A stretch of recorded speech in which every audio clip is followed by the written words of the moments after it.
أصل الحلو ده فن وهندسة، بطريقة سهلة وبسيطة هتعملي أحلى كيكة تايجر هشة وطرية وطعمها خطير وشكلها يجنن. تعالى أقولك عملناها ازاي. عندنا 4 بيضات بدرجة حرارة الغرفة. هتجيبي بقى الخلاط بتاعك وانزلي بال4 بيضات ومعلقتين كبار كده من الفانيليا، لكل بيضة معلقة صغيرة من الفانيليا، كوباية إلا ربع من السكر الأبيض أو السكر البودر. هنضربهم بقى كويس جدا لحد ما القوام يفتح معاكي بالشكل ده. كوباية إلا ربع من الزيت ومعلقة كبيرة من الزبدة، هتفرق معاكي قوي في الطعم.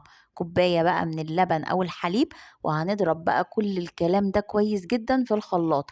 أنا بستخدم دقيق فاخر لجميع الاستخدامات، 3 كوبايات من الدقيق وبنخلهم كويس جدا، رشة من الملح وكيس بقى من البيكنج باودر شيف من دريم، هتخليها هشة وطرية وطعمها خطير. قلبي بقى المكونات دي كويس وانزلي بقى بالخليط. هو ده القوام المظبوط اللي احنا عايزينه. في المرحلة دي انا بشغل الفرن بتاعي علشان ادخل الكيك بتاعي، بيكون على فرن مسبق التسخين. هجيب بقى الخليط بتاعي وهقسمه على بولتين بكمية متساوية، يعني النصين يبقوا قد بعض. وبعد كده هجيب بقى بولة وهستخدم معلقتين من كاكاو خام من دريم، هنخلهم كده كويس جدا عشان ما يبقاش فيهم اي تكتلات. وهنزل عليهم بربع كوباية من الحليب او اللبن، هدوبهم فيهم كده.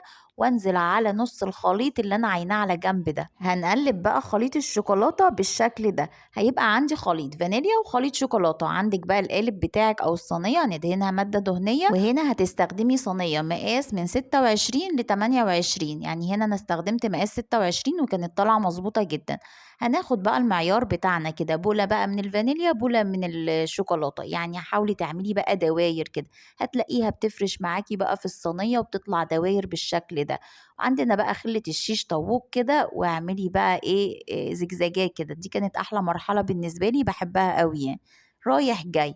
فرنك شغال على درجة حرارة 180 في الرف الوسطاني، بتاخد من 35 ل 40 دقيقة، وبتطلع بالجمال وبالحلاوة وبالطعامة دي. عايزة أقولك خطيرة، بتختبريها طبعا بتلاقيها طلعت من النص نظيفة كده، يبقى استوت وتمام. شايفة الخطوط خطيرة، شكلها رهيب، لازم تجربوها جنب كوباية شاي بلبن بقى كده وبألف هنا. لو عجبك الفيديو لايك وشير وسبسكرايب لقناتنا. أشوفكم في وصفات جاية كتير مع هبة إبراهيم. باي باي.